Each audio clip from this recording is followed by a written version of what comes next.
even if you don't want to do it. It's pressure that makes people get up from doing nothing and find out that through Christ they can do all things.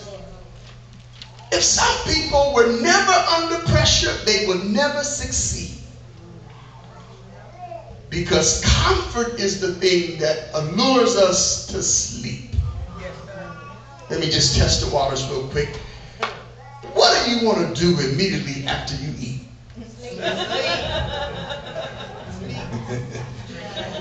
Curl up and go to sleep.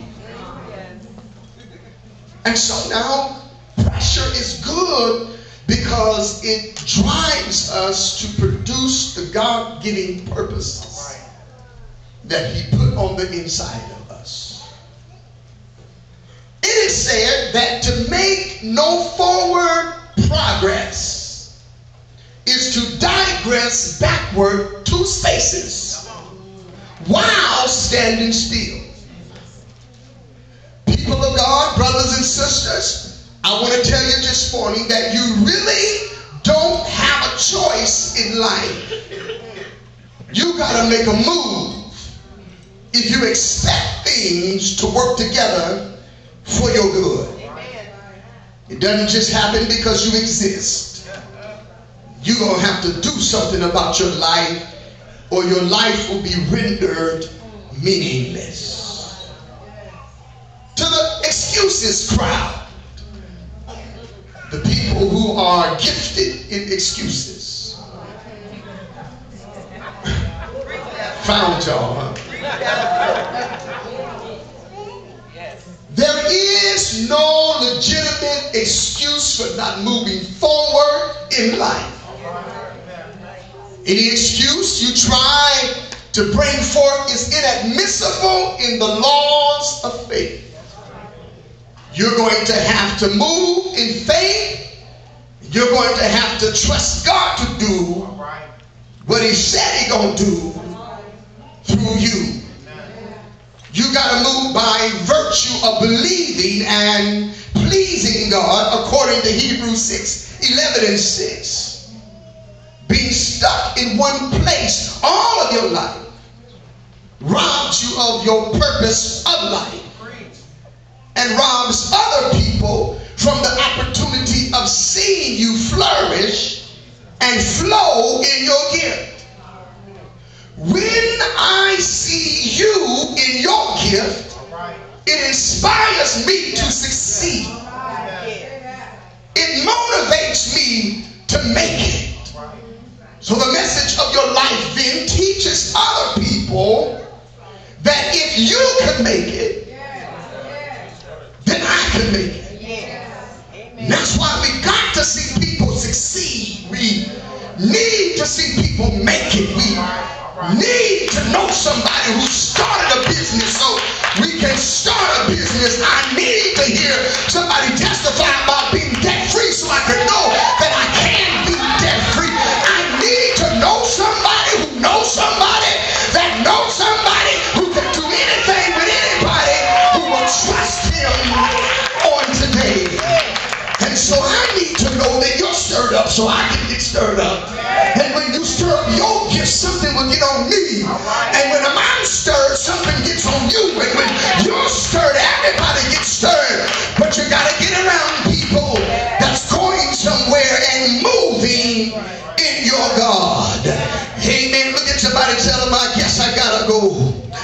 Amen. I can't stay here no more. I can't hang around people that ain't going nowhere no more. I got to make up my mind that the time is now.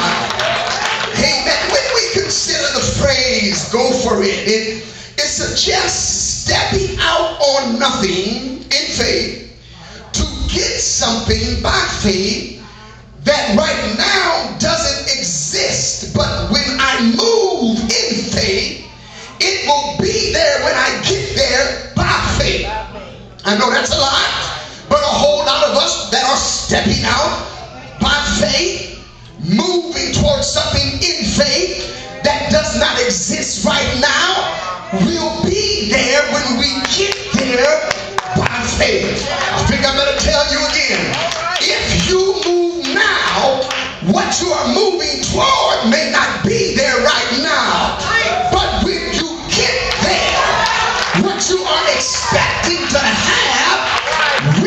be there. I think I need some help right now. Push somebody and tell them you better move. Because it ain't going to come to you. You're going to have to go to it in order to get what God got for you. Oh, I'm ready just one of y'all might as well get on in on this. And so the Greek verb for the word move, kaneo, it means to set in motion. In other words, you set it off when you move toward vision.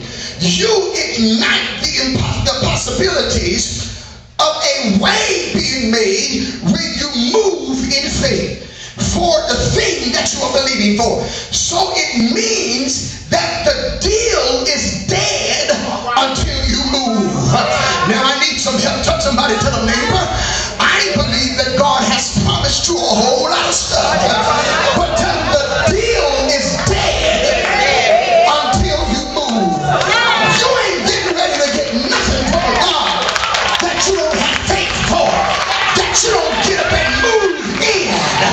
And let me tell you something, when you start moving into the strange, folk gonna talk about you, people gonna walk out on you, people ain't gonna like you, because how dare you get up and move toward God and leave me where I am. But I got somebody tell you can move too. Thank you, Jesus. And so the Lord wants you to understand that it is not possible until you move. You gotta move. And so it's my move now, because God done his part already. All of 2011 he took care of me. All of 2012 he blessed me. All of 2012 he answered my prayer. God told me to tell y'all this morning, this year is on you. And if you want to sit there and do nothing, you ain't gonna get nothing from a God in 2012. Amen. Look at somebody and tell them, neighbor, I just gotta go for it. I'm getting ready to go for stuff that people said I couldn't have. I'm getting ready to get stuff that I ain't supposed to have. But because I walk on faith, God's gonna bring it to pass. Amen. And so I just come to warn Faith Temple Ministry today that you got one choice, and your choice is to get with the move or lose the blessing. Look at somebody, tell me, I ain't getting ready to lose this year. This is my year to get everything that God promised me. And if I got to step over to step forward, we might as well get out of my way, because I am inspired to go where no man has ever gone and do what no man has ever done. I am inspired to go higher in my God. Are y'all praying for me? I got some. And so I want to tell you then that only what you touch with your hands will God bless you. I've got to take this one in now. Tell somebody, only what you touch. If you can't touch it, you can't have it. Thank you, Jesus. If you can touch it, God said it's yours. Somebody ought to go to the picnic car and start touching it. Somebody ought to go and touch the thing that you want. And if you can touch it, God's going to do it for you. Because every major blessing begins with you working with your hands. I want to share briefly with you, amen, that the words doing and doeth are descriptive of working with the hands. In Psalms 1 and verse 3, David is told that whatsoever you doeth or work with your hands shall prosper. If you want it to work, you're going to have to work it. It's interesting that even Joseph, while he was in prison, God blessed everything that he touched with his hands.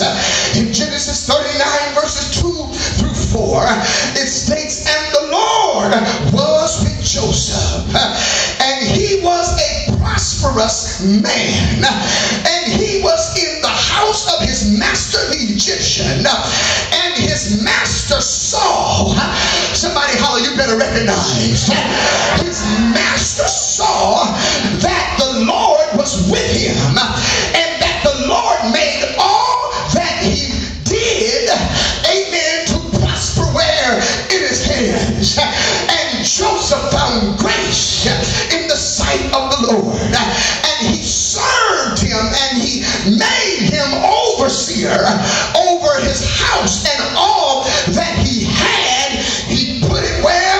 In his hands.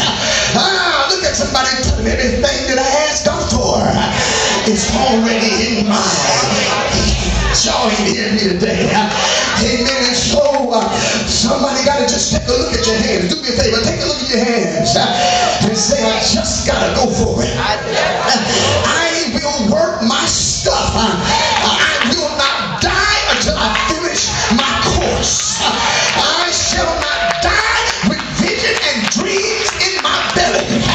I am not going to the grave with a corporation in my spirit. I'm going to accomplish everything that God put me on this earth to accomplish, and I can't die until I do it.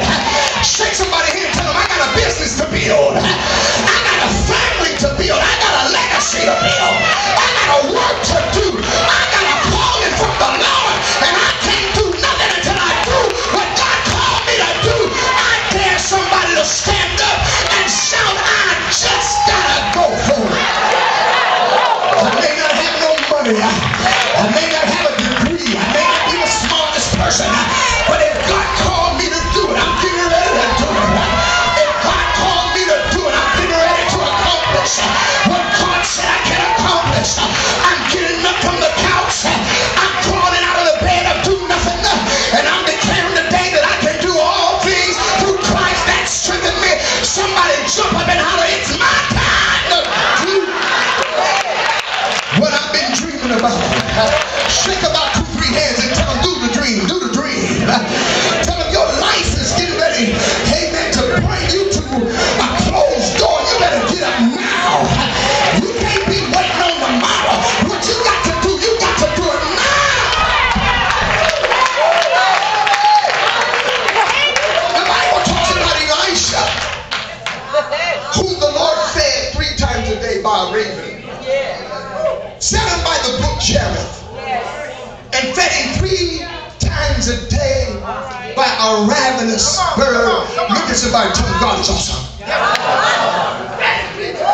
Most of us don't eat 3 times a day sitting at home. But God fed a man 3 times a day by a bird, set him by a brook so he could have something to wash it down. The Bible said that the brook dried up. Look at somebody, tell them this is the revelation.